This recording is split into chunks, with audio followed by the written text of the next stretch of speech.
this episode is, yes, Joni Lamb's dirty daddy. And it's just looking at a court case that was filed 13 years ago now, but nobody's talked about it. But here's some things that we're going to try to get to. Joni Lamb's dirty daddy, Marcus Lamb's 7-year affair, alleged, opinion entertainment, and orchestrated PR. Joni Lamb's public statement, we are going to look at that. And we're going to look at some of the witchcraft abuse audio. Oh, there's something I want to say about Jimmy Evans. Just want to point something out about his heavy hitter witchcraft protector role. Jan Crouch's after death loss to granddaughter Kara. Jan Crouch's death after loss to granddaughter Kara. I typed that wrong. Matthew Lamb's resemblance to Mr. Dubois. I have got Victor in there. That's a mistake. And so we'll start with that. Now, so here's what I'm going to do. And please type in where you're from. We appreciate all of that. And I'll try to interact with comments as much as I can. Now, I played this clip on the last program, and this is a TBN clip, but it does represent kind of more than a mindset, a spirit set, a theological bent, where some of these major TV personalities come from and what they seem to think of the little people. I might play all of it. It's only a minute. Here we go. Meekness is not weakness. What kind of shirt is that? It is velvet-covered steel. Bingo. Now that's Matt on the right. Describing Moses in Matt Crouch, but also his dear daughter. And look good at that face. You know what's funny, Dad?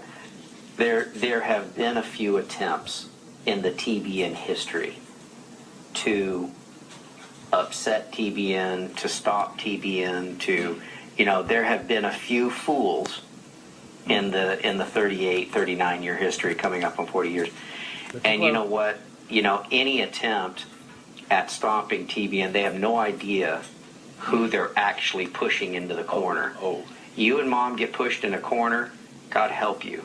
That's not exactly true. That's a lesson I've learned from you, seriously. God help anyone who would try to get in the way of TBN, which was God's plan and his purpose. I have attended the funeral of at least 2 people who tried. Hello.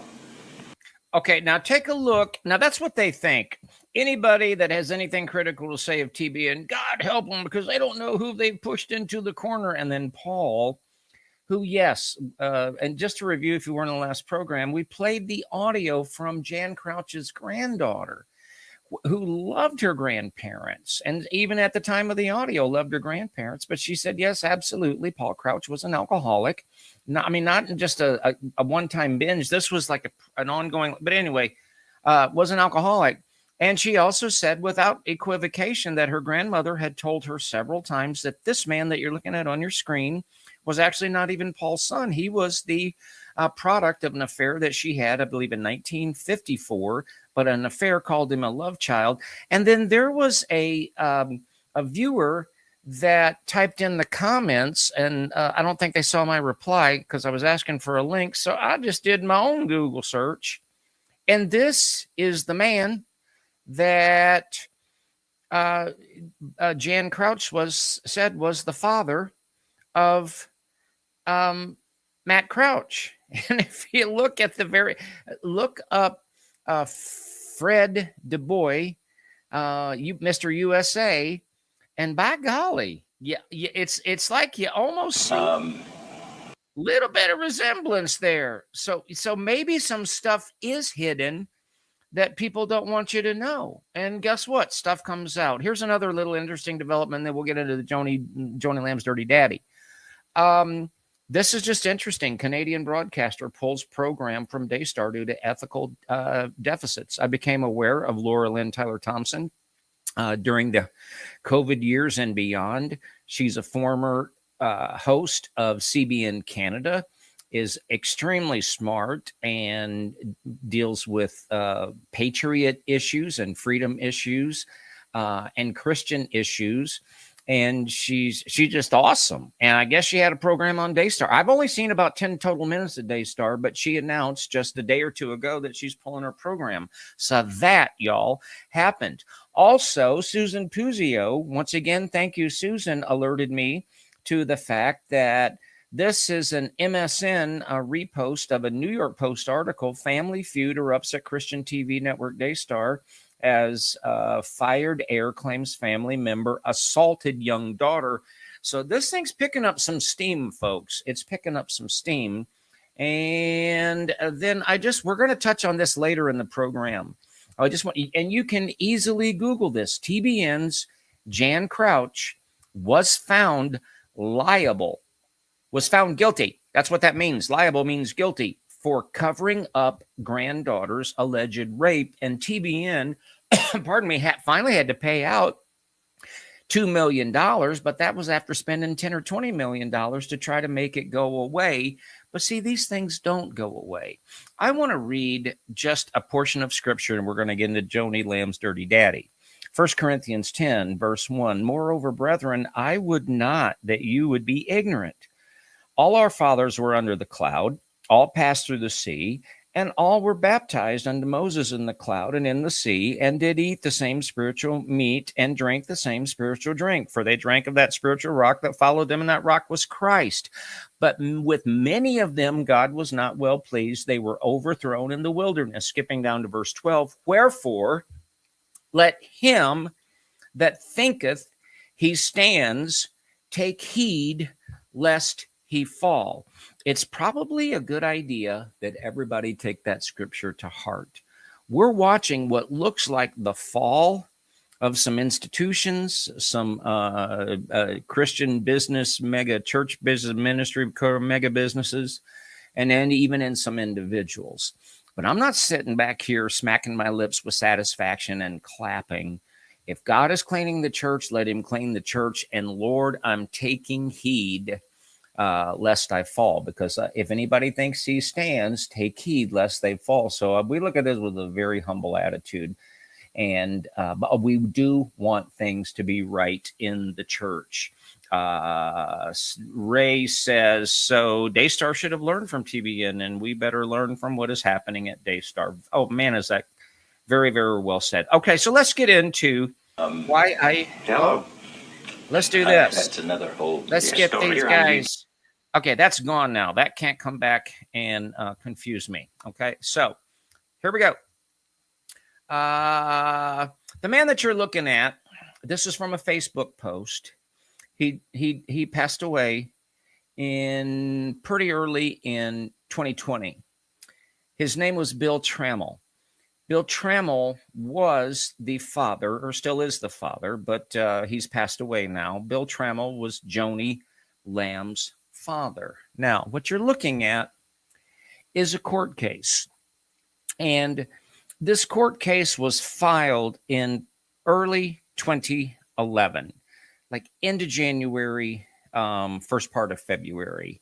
About 19 pages. I'm not going to pull all 19 pages up and try to read them, because I'm going to actually read a lot from this lawsuit. And there's no reason for me to mention the lady, the female's name, because she wants to move on with her life, and she didn't do anything wrong. And in just a moment, about 4 slides in, I'm going to show you the attorney firm that filed it. And these guys ain't quacks, y'all. They're real attorneys, highly respected. And so this is not National Enquirer. This is not some kind of quirk or some kind of cheap shot. This is a credible allegation, y'all.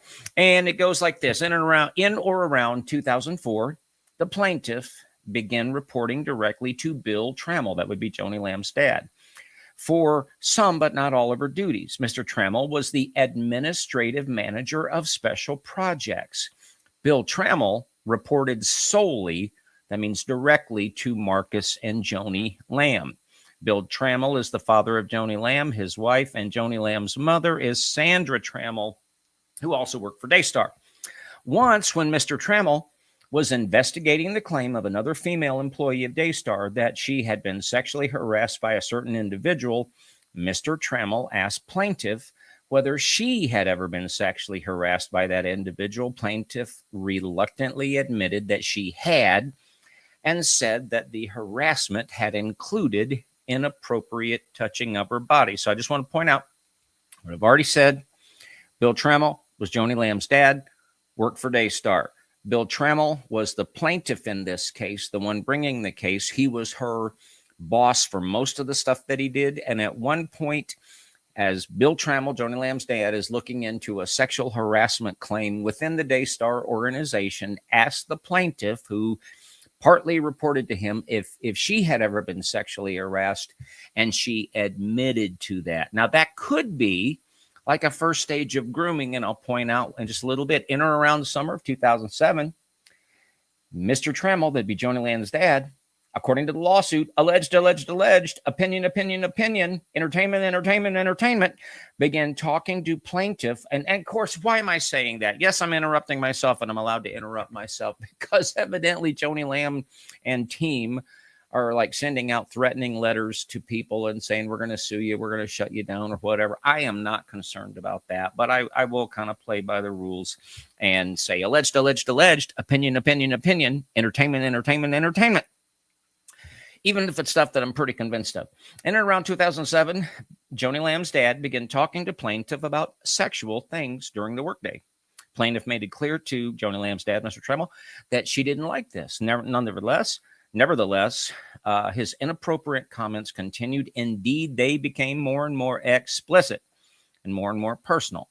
By 2008, Trammell, Joni Lamb's dad, was telling plaintiff that he wanted to be a husband to her until she found one, saying that no one could love her the way he would love her if she were plaintiff's husband.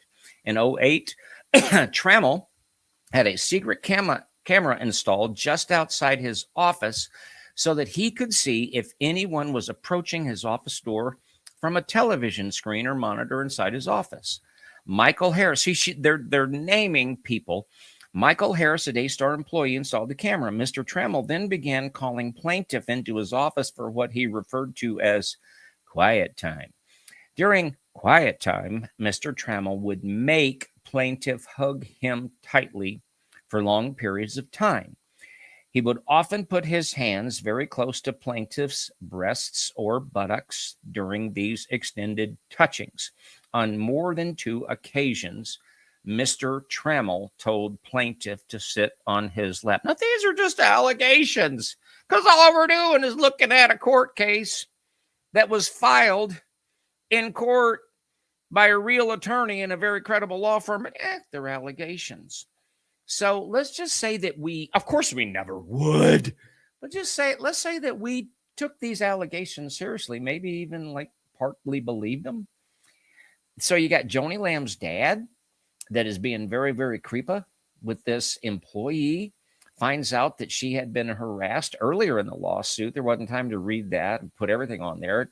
He already knew that she had been abused as a child in an orphanage in Korea. So he kind of knew something about what she'd been through in the past. That's why I say perhaps it kind of looks like advanced grooming, but it moves from that to saying, oh, I could really be your father. There's a place where he says that. And then he says, oh, I could really be your husband. You see the progression? And then begins to make these creepy comments, and then begins to have this plaintiff where she only reports to him, and the creepy comments get worse and worse. And then he installs a camera, allegedly, in the hallway so he can look and see if anybody's coming. And then once he's got that installed by this Michael Harris, who was an employee, so see if they put Michael Harris on the stand, he'd either have to tell the truth or perjure himself.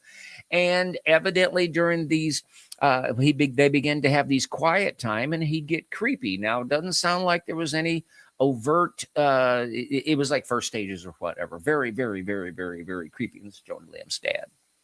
Joni Lamb's dad. Let's just allegedly. So let's get back. On December 8th, 2009, plaintiff stayed home from work because she was sick. Anybody ever had to stay home because they were sick? Joni Lamb's dad, Mr. Trammell, brought soup to her house and insisted on seeing her, though she did not want him to do so. So he just showed up with some soup. Oh, I'm your dad. I'm your husband. I'm your husband. I'm your dad. And I got a camera, and the camera shows me that you haven't been in the office today, so I wanted to bring you some soup. While he was there, he received a call from his wife on his cell phone. In plaintiff's presence. Now, see, you could triangulate that, and you could track down those cell phone records. Ooh, see, yeah, okay. Mr. Trammell lied to his wife about where he was. Plaintiff asked him, "Why did you lie?" and asked him to leave. Now, this is where it gets extremely unfair to the plaintiff. Later that day, Mr. Trammell was confronted by Joni Lamb. Joni Lamb had to confront her dad. Maybe Joni Lamb's mom said, Bill's up to it again, or Bill's up to it maybe for the first time, or what is your dad doing? So does Joni Lamb call in her dad and say, Dad, what are you doing? If you're doing anything wrong, you got to go, or you're in trouble, fess up. That's not exactly what happened, allegedly, in the lawsuit. And Sandra Trammell, she confronted Joni Lamb and Sandra Trammell about the visit to, or later, Trammell was confronted and her mom was confronted about the visit on note. Now, this is important. Dates. On November 18th, 2010, the undersigned attorney, and I'll show you that in just a moment, met with a lawyer named John Turrell Lynch IV, who has a longstanding professional relationship with Daystar, to notify him of plaintiff's claims and to deliver a letter stating that he is representing her as well as two other former employees of Daystar. And if I click ahead, his name was James Austin Fisher of Fisher, Holmes, and Welch, and that's who he was. Now, let me just add this as a summary. The creepiness just progressed. It just progressed, allegedly. It got to the point that when she stayed home sick, allegedly, Joni Lamb's dad, that's why I say dirty daddy, but it's all alleged, took it upon himself to visit her without an appointment or without permission under the auspices, I just wanted to bring you some chicken soup or some kind of soup. She didn't want him there. While he's there, the phone rings from his wife. He lies about what he's doing. Evidently, the wife knew he was lying. Why? Because maybe, and this is me just thinking out loud, maybe one of those creepy follower guys that Susie Lamb was talking about was following daddy. Maybe this wasn't a one-time or a one-off. But at any rate, that incident happened, and the next day, Joni Lamb confronted her daddy and her mommy. And what happened? Well, what happened was, on the part of the parents, nothing. What happened to the plaintiff was she was demoted, even though her prior reviews were all in the excellent, category. She was, on paper, she was a really highly thought of and highly accomplished employee. There was nothing wrong with her employment performance. Oh, wouldn't it be weird if later somebody would allege that someone's performance standards just didn't meet up, and yet if all these allegations were actually true, then it would almost present like a pattern of denigrating someone's performance when there's actually evidence to the contrary. But I digress. So she was demoted, pay was cut, and then eventually terminated wrongfully. Hence the lawsuit. Now, folks, I'm an ordinary guy. We had to buy a second turkey today because we just had a birth in the extended family, and they would like to have a turkey dinner. So I went out and did that, and I did just like you. I've been here, been there, been buying this, buying that, going here, going there, trying to pull this together as best I can. But what I want you to see is that this is a lawsuit that was filed in early 2011. But in the lawsuit, it says that this credible attorney of 29 years with a spotless record with the Texas bar had met with a Daystar attorney to let them know they were representing 3 females. And what was he representing these 3 females about? Was it extortion? Was it the devil trying to exploit somebody's pain and turn it into their game? No. He was representing them allegedly because of employee abuse. She had been sexually harassed. She'd been wrongfully terminated. She'd been treated unfairly, and the treatment that she received was completely out of keeping with the way that a similar situation would have been handled if she had been a male, different gender. That, ladies and gentlemen, is why the attorney for the plaintiff went to meet the Daystar attorney on the 18th of November in 2010. So let's just now, what happened with that lawsuit? Well, at least, folks, if you'd like to support the program, yeah, we're going to keep doing what we're doing. Absolutely, we're going to keep doing. You can go to ohioforfreedom.com. And we have a PayPal link, a bank card link, a Zelle link. We really, really, really, really so thankful and so much appreciate your support. That's how we continue to do what we do. We do have a P.O. Box, P.O. Box 344, Mason, Ohio 45040.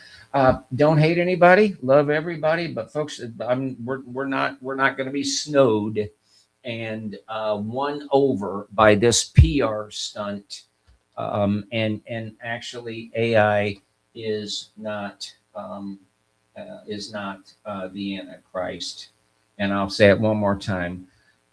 Amanda, you really gonna look us in the eye and say you or nobody on your team uses any AI? I don't think so. Good night, y'all. I hear the sweet sound of freedom.